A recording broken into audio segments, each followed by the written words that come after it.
John, I love talking to atheists because that's the only hope that I have to believe that my desire to believe in God has any substance whatsoever. So what are your best arguments against the existence of God? Well, there may well be other arguments, but there are three that I would mention in particular. One is the argument from hiddenness, the hiddenness argument. Another is the argument from horrors, a certain subclass of evils, the very worst evils. And the third is an argument from free will, which is a less familiar but still important argument.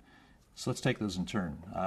The hiddenness argument starts from a fact about the nature of God, or at least the traditional theistic personal God, that God is perfectly loving. And it moves from there in a series of steps. Okay? It goes from the love of God to the idea of the importance of relationship, that a loving God would pursue, or at least be open to relationship with finite persons who are created by God and loved by God.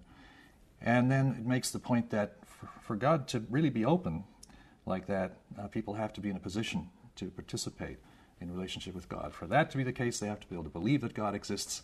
And then you look around and you say, well, there are a lot of people who don't believe in the existence of God who would believe if there were such a being. So that's the rough outline of the hiddenness argument.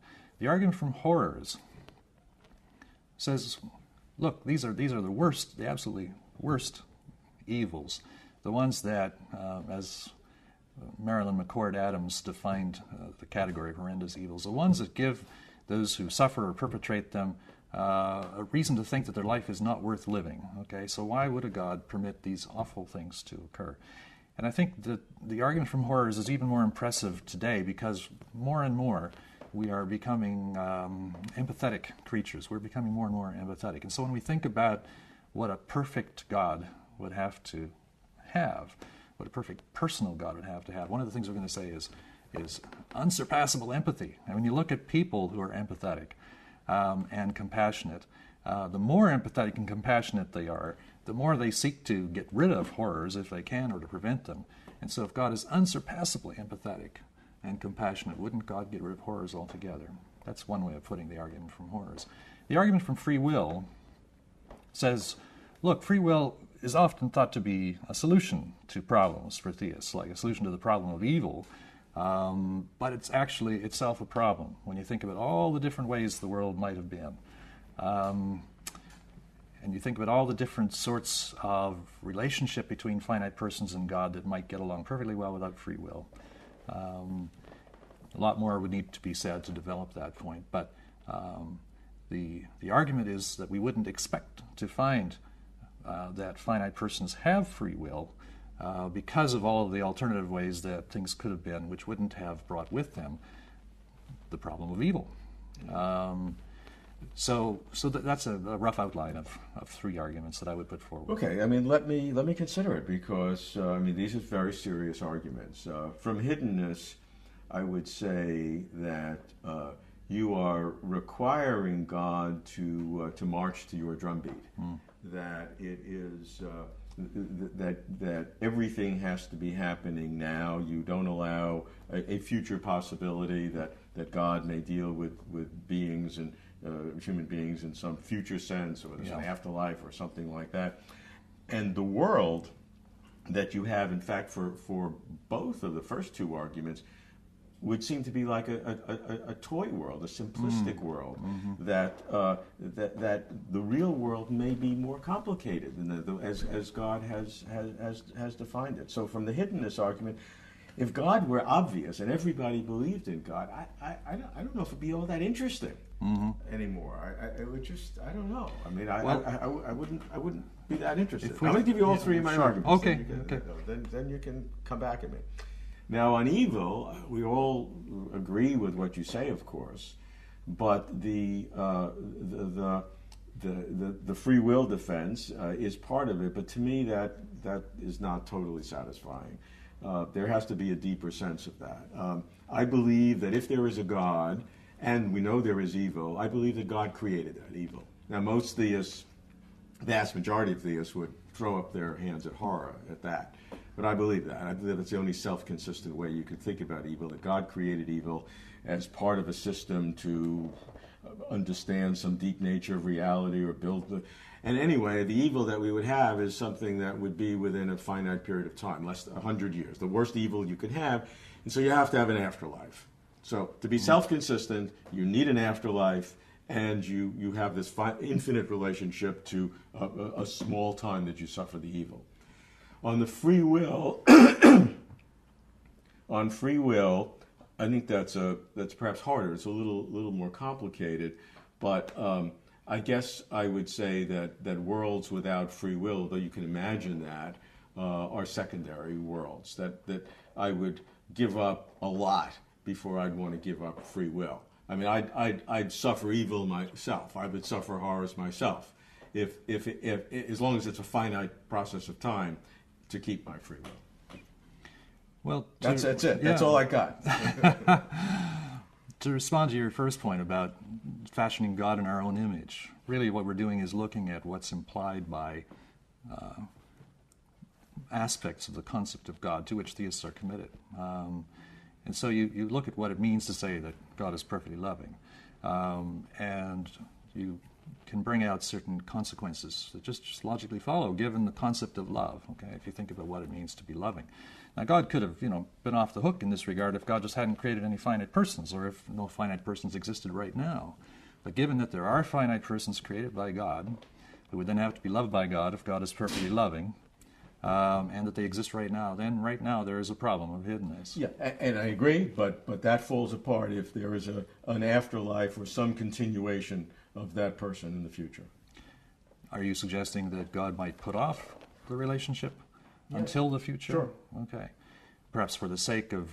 Who knows what? Who knows what? Okay. Is that how human parents behave? Do they say, well, I'm not going to be human parents available to my son or daughter? Human parents have later? a finite life. They know their child's going to grow up. They know it's going to grow up and die. It's going to be 100 years. God may know that we have a much longer period of time. So if my son were going to live 1,000 years, I could say, I don't have to worry about the first 900. I can just avoid being available to my son. Maybe that's better for your son. Maybe would I be perfectly loving if that were the case? I think that if you created the ultimate value in that son through the second system, you would be. You'd be better. See, I can't make that judgment. You're making a judgment. Okay, the judgment about what it takes to produce ultimate value. Correct. Right. Well said. Yes. Well, I think that choices we make, for example, the choice to get into a relationship in the first place and to have children, constrain future choices. And so, for example, a father and a husband like myself, there are certain goods that I no longer pursue if I'm in this relationship. I pursue relationship-compatible goods. So if I have a relationship with a spouse, a relationship with children, that constrains the sorts of goods I pursue. And so we might expect by analogy that God, if God chooses, and of course God needn't choose to do this, but we're assuming in this context that God has chosen to create finite persons, that constrains what else God can do. And so I would argue that God would pursue relationship-compatible goods, and there are plenty of those, and in fact they've been overlooked. I mean, when you think about the multidimensional nature of a relationship with an ultimate divine being, there's so much good that's available, even if there's no evil, even if there's no non-resistant, non-belief in the world, and even if there's no free will. I think we simply haven't exercised our imaginations enough here to think about other ways the world might be that would be very attractive to a perfectly loving divine being. Let me pick up on your point about how the world would be a toy world. I think that's how you put it. If God didn't permit non-resistant non-belief, and didn't permit horrors to exist, and didn't permit free will, I think that people who've used expressions like that are working with a false antithesis. I mean, either God permits all these things, or it's just a toy world. But if we use our imaginations to think about all the other ways things might be, okay, it being a toy world is just one of the ways it might be. For example, there could still be a really, really fascinating evolutionary process where people, even without free will, and even in the absence of evil, and certainly in the absence of horrors, are given the opportunity to ever more fully develop in their understanding of the truth about God and about the world, a hugely complex truth. I mean, traditional religion has often simplified that, and so theistic philosophers will sometimes be thinking about that. However, if we think about just the concept of God and what would have to be open to inquirers to discover if God were simply to make that possible, we can develop the idea of just a multi-layered good that could go on indefinitely, even without free will, even without horrors, even without non-resistant non-belief. So there'd be no risk in your worlds. No risk. There'd be no risk. So that's a good. Yeah. That's a good for you. Is the presence of risk in itself a good thing? What's so good about risk, I might ask? Is it that it facilitates something of great value, or is it itself something of great value? We have to think about what the goods are, and then we have to think about whether versions of those goods are available even in the worlds that we've been talking about. And if they're not, then we might say, well, then God wouldn't pursue those, because God would pursue only relationship-compatible goods. And look at how wonderful those are. So that's at least an outline of a quick response to your point and the sort of point that it represents.